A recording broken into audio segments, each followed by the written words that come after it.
La chanteuse Jane Birkin est décédée ce 16 juillet. Elle a été retrouvée morte dans son domicile parisien. Quelques années plus tôt, elle avait dû faire face à un drame, le décès de sa fille Kate Barry. En décembre 2013, Jane Birkin, qui est décédée le 16 juillet 2023, a fait face à la pire des douleurs, la mort de sa fille.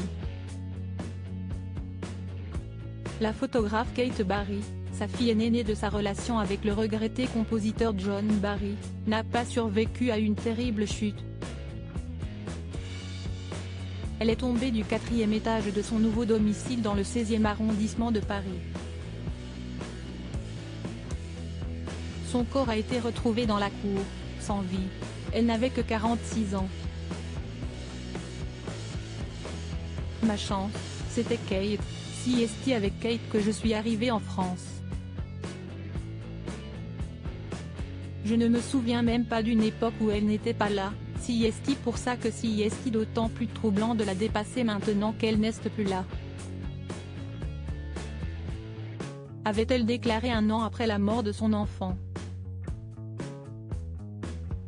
Et de poursuivre sur sa douleur, si est vrai que, quand on a touché le fond s'installe une trouille monumentale pour la confiance que l'on pouvait avoir dans la vie.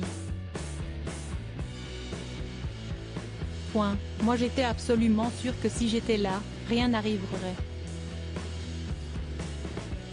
J'étais sûre de moi en fait, en tant que maman. Et puis quand si est arrivé avec Kate, pendant les 11 mois, là, je n'ai même pas fait la cuisine une fois, je n'avais plus confiance en moi, de faire quoi que ce soit, de garder un petit enfant. Ça enlève toute croyance en soi. Quelque chose s'est installé, qui n'était pas là avant.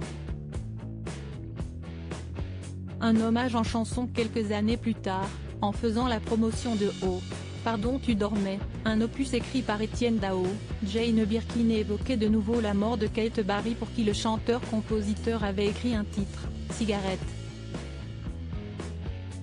Kate est morte il y a 7 ans, et il n'était plus question de faire quoi que ce soit. Puis je suis partie avec le Gainsbourg Symphonique, son précédent album sorti en 2017, note de la rédaction. Entre-temps, j'avais œuvré pour qu'Étienne produise le premier album de Lou Doyon, car je savais qu'il avait une manière unique de mettre les gens en valeur. Qu'elle serait protégée avec lui, dans un écrin merveilleux. Cette interrogation sur la possibilité de l'acide, cette stupeur que l'on ressent quand on apprend une nouvelle terrible. Je ne me souviens pas d'avoir eu à faire quelque chose de plus difficile que de la Jane Birkin, dirigée sur Cigarette, j'étais bouleversée, avait pour sa part confié Etienne Dao. La mort de Kate a bien sûr touché tout le clan, Charlotte Gainsbourg lui avait aussi rendu hommage avec une chanson, Les Oxalis, titre figurant sur son album Reste, 2017. J'ai adoré cette chanson sur Kate, avait confié Jane Birkin. Quand Charlotte cite les noms de personnes sur les tombes autour, je me suis dit qu'elle avait dû rester longtemps pour noter tout ça.